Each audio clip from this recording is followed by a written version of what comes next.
प्रभु की स्तुति हो, प्रभु की महिमा हो, ईश्वर को धन्यवाद। हालेलुया। प्यारे भाइयों और बहनों, ईसा का नाम सारे संसार में दिया गया है। केवल एक ही नाम हमारी मुक्ति के लिए, और वो नाम आकाश में इस धरती पर एक ही नाम है।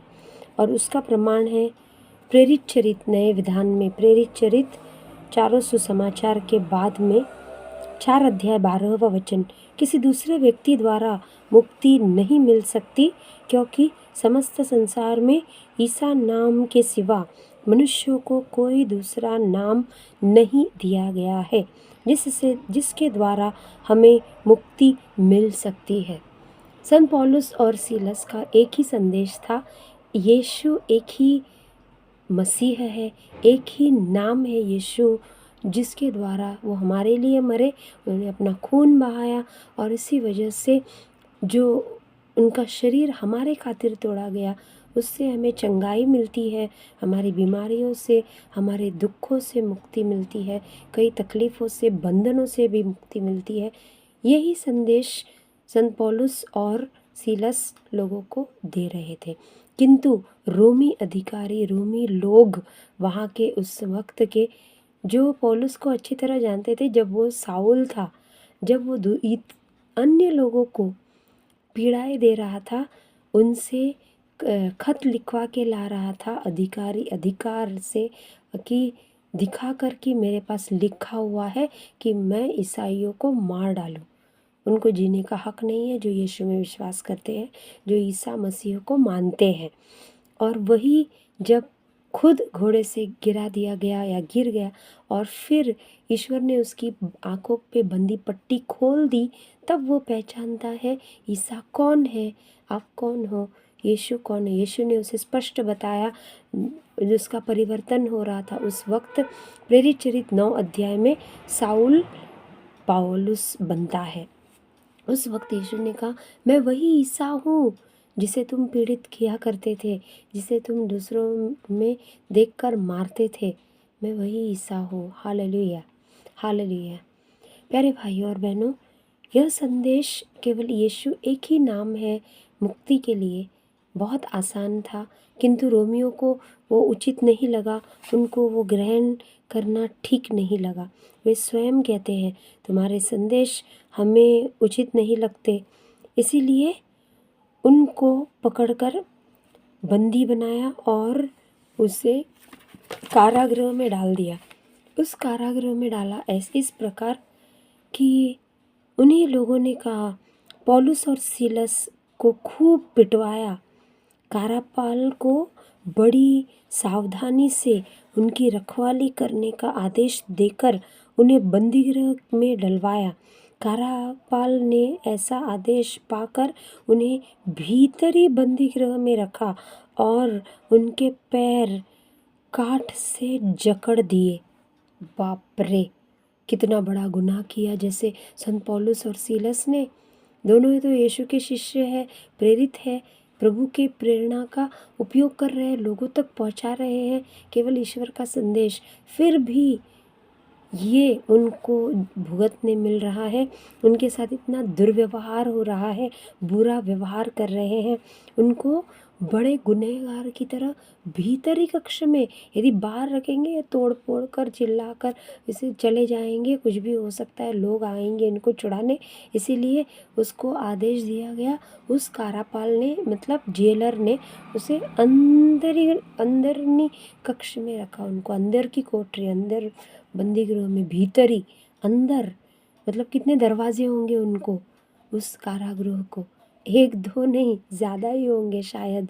तो उससे अंदर के कक्ष में रखा, और वो कितना कठिन है, लोहे के दरवाजे कोई तोड़ नहीं सकता, काटने की कोशिश करे तब भी बहुत मुश्किल होती है, मुश्किल है वो काम, और सबको सुनाई देता है। कोई भी कारापाल दरवाजे के पास ही बैठा हो तो जग ही जाएगा, मार ही देगा और कड़ी सज़ा होगी। लेकिन संत पौलुस और सीलस ऐसा कुछ नहीं करते हैं। 25वें वाक्य से आगे हम पढ़ते हैं, उनको कारागृह में डाला तो सही, बंद किया। क्यों? क्योंकि वो सच्चा संदेश दे रहे थे, ईसा का संदेश दे रहे थे, यीशु के दुख पीड़ा के बारे में और दुख पीड़ा के साथ तुम्हें क्या क्या आशीष मिलेंगे, यीशु ने क्या क्या कहा है, कितना कुछ तुम्हें मिलने वाला है, ये वो बता रहे थे। और उसी समय उनको पकड़कर बंदी बनाया और बंदी गृह में मतलब जेल में बंद किया। अब यहाँ आगे क्या होता है, पौलुस और सीलस जेल में, आप और मैं होते तो थक कर सो जाते थे, लेकिन पौलुस और सीलस में तब भी जोश बना रहा, तब भी वे डटे रहे अपने संदेश पर। ईश्वर ने जो बुलाया है उनको, एक भी क्षण वो उसका छोड़ जाने नहीं देना चाहते थे कि ऐसे ही न जाए, यीशु की स्तुति किए बिना, यीशु को याद किए बिना, यीशु को दूसरों तक पहुंचाए बिना। ये उनकी मंशा थी, यही उनका उद्देश्य था। और उस उद्देश्य पर उन्होंने क्या किया, प्रेरित चरित्र में 16वें अध्याय में 25 से आगे के वाक्य इस प्रकार कहते हैं। आधी रात के समय जब पौलुस तथा सीलस प्रार्थना करते हुए ईश्वर की स्तुति गा रहे थे और कैदी उन्हें सुन रहे थे, तो एकाएक इतना भारी भूकंप हुआ कि बंदीगृह की नींव हिल गई। कब हुआ ये? कहाँ हुआ? जापान में नहीं हुआ, इंडोनेशिया में नहीं हुआ, भारत में किसी एक कोने में वहाँ नहीं हुआ, हिमाचल या वहाँ के प्रदेश में दूर दूर तक, किंतु नेपाल में नहीं, यहाँ हुआ बंदीगृह में, जहाँ पौलुस और सीलस बंदी बनाए गए थे। ईश्वर से भी रहा नहीं गया, प्रभु भी चुप नहीं बैठे। उन्होंने क्या किया, उस बंदीगृह को हिलाने के जैसा उन्होंने प्रभु की स्तुति की, ईश्वर के गुणगान किए, ईश्वर के गीत गाए और हालेलुया हालेलुया कहते हुए वे सोए नहीं, वे जागते रहे। हालेलुया। बहुत साल पहले मुझे पता है, कुछ एक दो गुरखा घूमते थे हमारे एरिया में, ठाम ठाप ठाम ठान ठान, वो एक लोहे का डंडा उसके हाथ में रहता था। बाद में वो लकड़े का डंडा लेने, क्योंकि लोगों ने बेकार में शिकायत शुरू की, और वो गुरखा रात भर घूमता था, जागते रहो कहता था। और या तो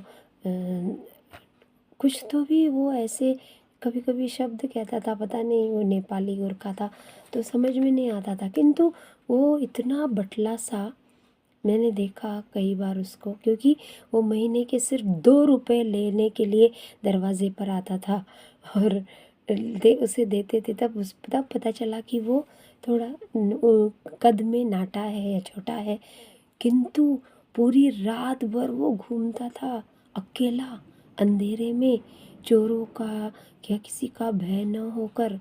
सुबह होने तक वो चिल्लाता था, रुक रुक के चिल्लाता था सबको। तब ऐसे नींद खुल जाती थी, ऐसे लगता था ये क्यों चिल्ला रहा है, ये क्या कर रहा है। कई बाद में पता नहीं कई लोगों ने शिकायत किया, क्या हुआ, या वो गुजर गया उसके आगे, फिर उसकी पीढ़ियों ने वो कायम नहीं किया।